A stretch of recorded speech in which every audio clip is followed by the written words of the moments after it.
വാർത്തകളിലേക്ക്. തിരുവനന്തപുരം ആര്യനാട് പഞ്ചായത്ത് അംഗം ശ്രീജ ജീവനൊടുക്കിയതിൽ CPM-നെതിരെ ആരോപണം കടുപ്പിച്ച് കോൺഗ്രസ്. ADM ആയിരുന്ന കെ നവീൻ ബാബുവിന്റെ മരണത്തിന് സമാനമാണ് ശ്രീജയുടേതെന്ന് നേതാക്കൾ കുറ്റപ്പെടുത്തി. KPCC അധ്യക്ഷൻ സണ്ണി ജോസഫ് ഉൾപ്പെടെ ശ്രീജയുടെ വീട്ടിലെത്തി കുടുംബാംഗങ്ങളെ കണ്ടു.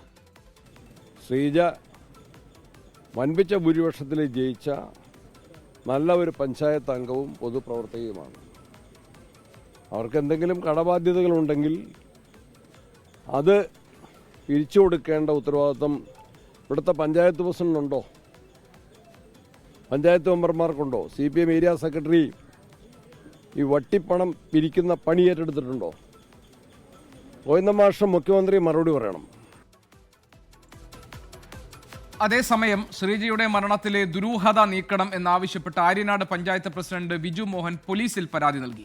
ശ്രീജയുടെ സംസ്കാരം വീട്ടുവളപ്പിൽ പൂർത്തിയായി. മനീഷ് മഹിബാൽ തിരുവനന്തപുരത്ത് നിന്ന് നമ്മളോടൊപ്പം ഉണ്ട് വിവരങ്ങളുമായി. മനീഷ്, ശ്രീജയുടെ മരണത്തിൽ അതിലെ കുറ്റക്കാരായി കോൺഗ്രസ് കാണുന്നത് CPM-നെയാണ്.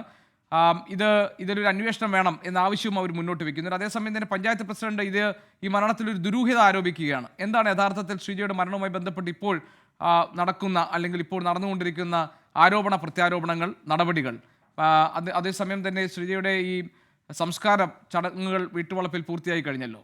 വിവരങ്ങൾ എന്തൊക്കെയാണ് മനീഷ്? GK, നിലവിൽ വെള്ളനാട് പൊതു ശ്മശാനത്തിലായിരുന്നു ശവസംസ്കാര ചടങ്ങുകൾ. അവിടെ ശവസംസ്കാര ചടങ്ങുകളൊക്കെ തന്നെ പൂർത്തിയായിട്ടുണ്ട്. നിലവിൽ ഇതുമായി ബന്ധപ്പെട്ട് രണ്ട് തരം വാദങ്ങളാണ്. അതായത് CPM പ്രാദേശിക നേതൃത്വം ഒരു പ്രതിഷേധ പരിപാടി ശ്രീജയുടെ പേര് പറഞ്ഞുകൊണ്ട് അവഹേളിച്ചുകൊണ്ട് നടത്തി എന്നുള്ള കാര്യം വസ്തുതയാണ്.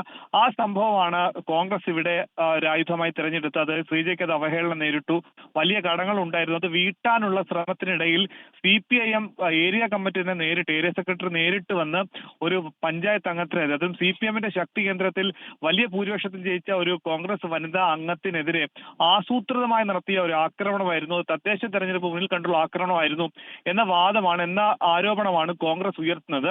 ഇതുമായി ബന്ധപ്പെട്ട് മൊഴികൾ നൽകിയിട്ടുണ്ട് പോലീസിന്. ആര്യനാട് പോലീസിന് ഈ പഞ്ചായത്ത് പ്രസിഡന്റും CPM നേതാക്കൾക്കും ഈ മരണത്തിൽ ഉത്തരവാദിത്തമുണ്ട്, അവർ ആത്മഹത്യാ പ്രേരണ നടത്തി എന്ന മൊഴി നൽകിയിട്ടുണ്ട്. പക്ഷേ ഇതുവരെയും ഇത് സംബന്ധിച്ച കേസ് പോലീസ് രജിസ്റ്റർ ചെയ്ത അസ്വാഭാവിക മരണത്തിനാണ്. അതിനാണ് FIR രജിസ്റ്റർ ചെയ്തിട്ടുള്ളത്. തുടരന്വേഷണത്തിന്റെ ഭാഗമായി ഇന്നലെ ഈ മൃതദേഹവുമായി പ്രതിഷേധം നടത്തിയപ്പോൾ കൂടുതൽ ആളുകളെ പ്രതി ചേർക്കുമെന്ന് പോലീസ് അറിയിച്ചിട്ടുണ്ട്. അങ്ങനെ തുടരന്വേഷണം പോലീസ് നടക്കുകയാണ്. ഏതൊക്കെ സാഹചര്യത്തിലാണ് ഈ ആത്മഹത്യ ചെയ്യാനുള്ള പ്രേരണ ഘടകം ഉണ്ടായിട്ടുണ്ടോ എന്ന കാര്യം പോലീസ് പരിശോധിക്കുന്നുണ്ട്. പക്ഷേ പോലീസ് ഇവിടെ CPM പ്രവർത്തകരെ സംരക്ഷിക്കുകയാണെന്നുള്ള നിലപാടിലാണ്. അത്തരം ഒരു കാര്യമാണ് ആരോപിക്കുന്നത് കോൺഗ്രസ്. പക്ഷേ ഈ ശ്രീജയുടെ സാമ്പത്തിക ഇടപാടുകൾക്ക് പിന്നിൽ മറ്റു ചില ആളുകളുണ്ട്, ഒരു മാഫിയ തന്നെ ഉണ്ട് എന്നുള്ള കാര്യമാണ് CPM ആരോപിക്കുന്നത്. കാരണം ചെറിയ 1, 2, 3 ലക്ഷം രൂപയല്ല, 80 ലക്ഷത്തോളം രൂപ കടമുണ്ടായിരുന്നു എന്നാണ് CPM ആരോപിക്കുന്നത്. ആ രീതിയിൽ പാർട്ടിക്കും പഞ്ചായത്തിനും പരാതികളുടെ പ്രവാഹം ലഭിച്ചപ്പോഴാണ് അത് അന്വേഷിച്ചത്. പക്ഷേ ഇവിടെ പൊതുമധ്യത്തിൽ വെച്ചൊരു സ്ത്രീയെ അവഹേളിച്ചതാണ് ഒരു ധാർമ്മിക വിഷയം, അല്ലെങ്കിൽ അത്തരത്തിൽ നവീൻ ബാബുവിനെ, ADM നവീൻ ബാബുവിന്റെ സംഭവത്തോട് സമാനമായ സംഭവമായി ഇതും കാണുന്നത്. അതിൽ തന്നെ പ്രതിഷേധം ശക്തമാകുന്ന നിലയ്ക്കാണ് ഇപ്പോൾ നിലവിൽ ആര്യനാട് പഞ്ചായത്തിലെ പ്രസിഡന്റും ഒപ്പം തന്നെ വിതുര CPM-ന്റെ ഏരിയ കമ്മിറ്റിയാണ് ഈ പ്രതിഷേധ പരിപാടി സംഘടിപ്പിച്ചത്. ഈ രണ്ട് ഘടകത്തിനുമെതിരെ വലിയ പ്രതിഷേധം ഉയരുന്നുണ്ട്. വരും ദിവസങ്ങളിൽ ആര്യനാട് പോലീസ് സ്റ്റേഷനിലേക്കടക്കം വലിയ പ്രതിഷേധ പരിപാടികൾ സംഘടിപ്പിക്കാനാണ് തീരുമാനം. നിലവിൽ KPCC അധ്യക്ഷൻ സണ്ണി ജോസഫ് അടക്കമുള്ള പ്രമുഖ ആളുകൾ അന്തിമോപചാരം അർപ്പിക്കാൻ എത്തിയിട്ടുണ്ട്. ഈ പ്രതികളായ അല്ലെങ്കിൽ ഈ CPM പ്രവർത്തകർക്കെതിരെ കേസെടുത്തവരെ കൽത്തുറങ്കിൽ അടയ്ക്കണം. ഇവർ ഇത്തരത്തിലുള്ള സാമ്പത്തിക ഇടപാടുകൾ എല്ലായിടത്തും ഇടപെടുന്ന CPM-ന്റെ രീതിയാണ്. സ്ത്രീകൾക്കെതിരെയുള്ള ഇത്തരം അക്രമങ്ങൾക്കെതിരെ കർശന നടപടി വേണമെന്നാണ് സണ്ണി ജോസഫ് പറയുന്നത്. ഒപ്പം തന്നെ മുഖ്യമന്ത്രിയും MV ഗോവിന്ദനും, പാർട്ടി സെക്രട്ടറി MV ഗോവിന്ദനും ഇത് മറുപടി പറയണമെന്നും നിലവിൽ കോൺഗ്രസ് ആവശ്യപ്പെടുന്നുണ്ട്. GK, ലോകത്തെവിടെയായാലും ഏത് സമയത്തും 24 വാർത്തകളും ഓഗ്മെന്റഡ് റിയാലിറ്റി പാക്കേജുകളും എക്സ്പ്ലെയിനറുകളും വിശദമായി കാണാൻ ഞങ്ങളുടെ YouTube ചാനൽ നിങ്ങൾക്ക് സബ്സ്ക്രൈബ് ചെയ്യാം.